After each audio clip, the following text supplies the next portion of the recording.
Welcome to the Deep Dive.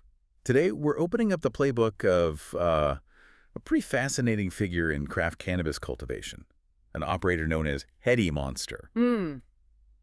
Yeah, this one's interesting. It's really a deep dive into modern business strategy, but played out against this, constantly shifting regulatory scene. We're going way beyond just how to grow. We want to understand how this guy built such a solid reputation, mixing that authentic counterculture feel with super high-end precise breeding. Right. The focus today is really how you make currency out of authenticity. Absolutely. And our mission for you listening is to break down the sources. We have some biographical notes, market strategy stuff on this boutique New York operator. Okay. We really need to decode how he uses that deep knowledge of heritage, unique genetics, and that, that NYC energy. Yeah, that vibe. To carve out a real competitive edge. It's not just finding a niche. It's about building trust and, crucially, scarcity in a market that often pushes for the opposite. We're digging for the architecture of his success. Okay, let's get into this blueprint then. Yeah. Because the origin story, it kind of tells you a lot about this East meets West thing he has going on. We know Headymonster, born in Jersey, but his identity is totally rooted in New York City culture. Yeah. That gives him that essential street cred, that aesthetic, right? Yeah. Totally. But what's really interesting is that the foundation of his technique, the actual growing part, that's Californian legacy. Oh, okay. When he was just 19, big move, packed up, went to Mendocino, California, started working on Prop 215 farms. Prop 215. Okay, for anyone listening who might not know, that's California's 1996 Medical Cannabis Act, right? Before full recreational. Exactly. This was the era where, the real groundwork for today's craft growing was being laid. A lot of innovation happening then under the radar. So it wasn't just like a random move. It was basically an apprenticeship. Pretty much. Right in the heartland of American cannabis cultivation at the time. That move let him really hone those legacy techniques that still define his work. This is where he got that deep, intimate plant knowledge, the kind you only get from years of hands-on work, especially back in the less regulated days. And the sources say he wasn't just messing around. Launched his first big commercial grow back in 2005. Yeah, 2005. That longevity is key. Yeah. Think about it. He's survived, adapted, thrived through, almost 2 decades of massive changes in the rules. That's impressive in this industry. It really is. So when you look at his brand identity now, that reputation, it seems totally built around precision breeding.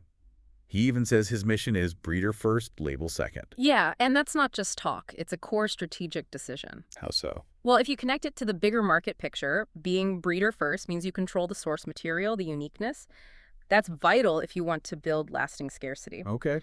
So many large-scale operations now, they're focused on volume, they might white label or just grow whatever strain is popular and yields well. Headymonster's doing the opposite. He built his name in-house. Strains like PSB, that's Pink Starburst, and Nova OG, these are his creations. And the transparency part is pretty compelling, too. Yeah. He actually has an online genetics map breaking down the lineage. That's a direct shot at the trust issues in the industry. Mislabeling, mystery genetics. It's rampant, right? Especially when brands just chase trends. Yeah, you see that a lot. So by showing you the exact lineage this crossed with that he's giving you proof, verifiable proof you're getting something unique, purpose-bred, not just generic high THC stuff. Authenticity is a searchable ledger. I like that. Exactly. It's not just a feeling, it's data. Okay, let's dive into those specifics, because this is where you really see the expertise. PSB, Pink Starburst. Where does that come from? Okay, so PSB is a cross of Blueberry Headband and AJ Sour BI3. BI3. What does that mean exactly? Right, good question. So BX means back cross. BX3 means the plant line was bred back to one of its parents or a closely related ancestor 3 times. I do that. It's how breeders stabilize the traits they want. Flavor, potency, how it grows. You lock those characteristics in. It shows real methodical work. Takes time, dedication, not just a quick cash grab. Okay, serious breeding. And Nova OG. Nova OG. That's a cross of Stardawg with classic OG/diesel genetics. Real foundational stuff, highly sought after profile. So how does he keep these relevant when everyone else is chasing, candy terps? Well, it comes back to that dedication, the refinement.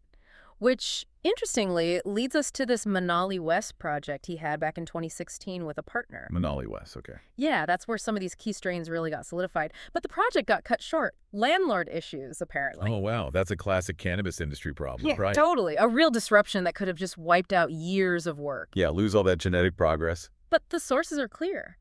The work itself, the style, the actual genetics, the vision, it stayed 100% Headymonster, intact. The product survived the business hiccup because the philosophy wasn't tied to a location or a partnership.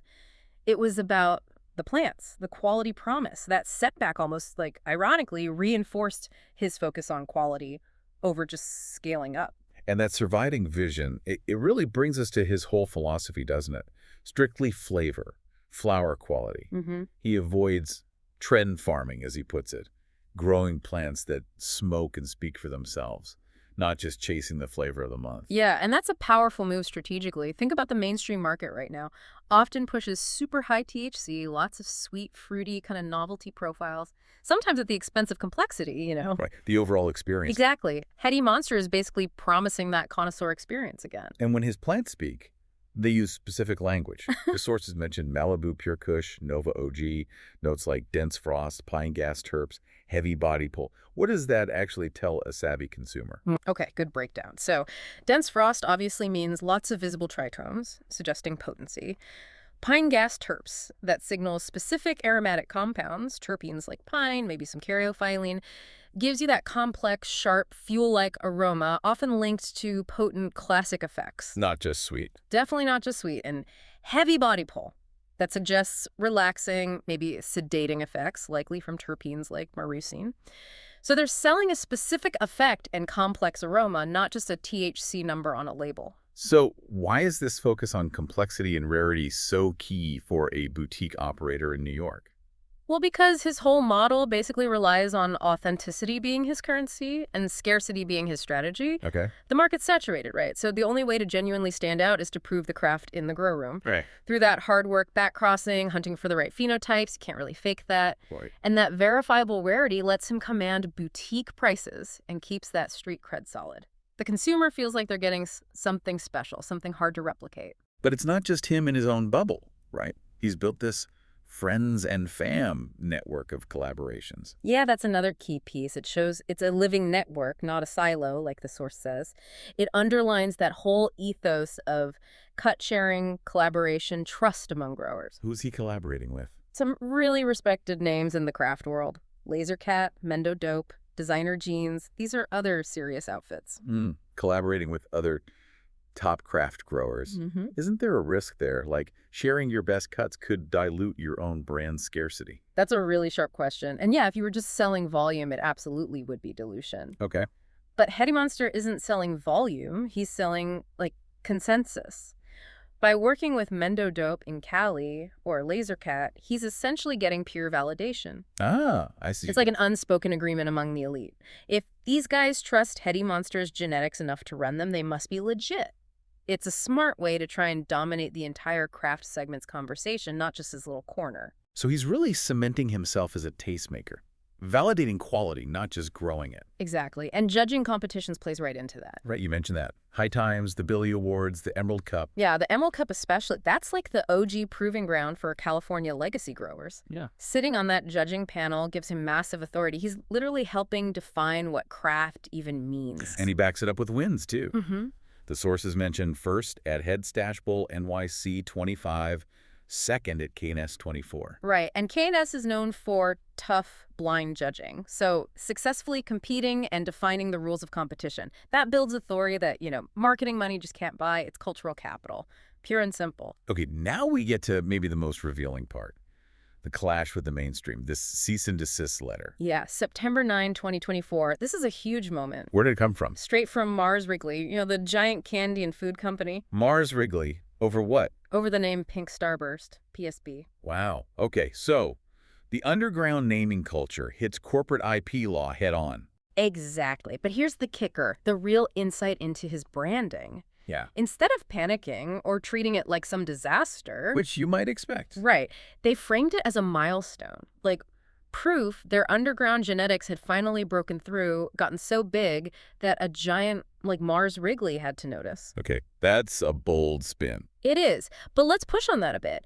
Is it genuinely anti-establishment, or is it just incredibly clever PR for what is technically a legal smackdown? Good point. I mean, if your brand is built on a name and its story, losing the right to use that name, even if it's from pop culture, That is a threat to your market recognition, isn't it? Yeah, potentially a big one. Well, by calling it a milestone, they turn that threat into more street cred. They're basically saying, see, we're so authentic, so potent, the corporations are scared of us. It feeds directly into that anti-corporate vibe that a lot of the cannabis community resonates with.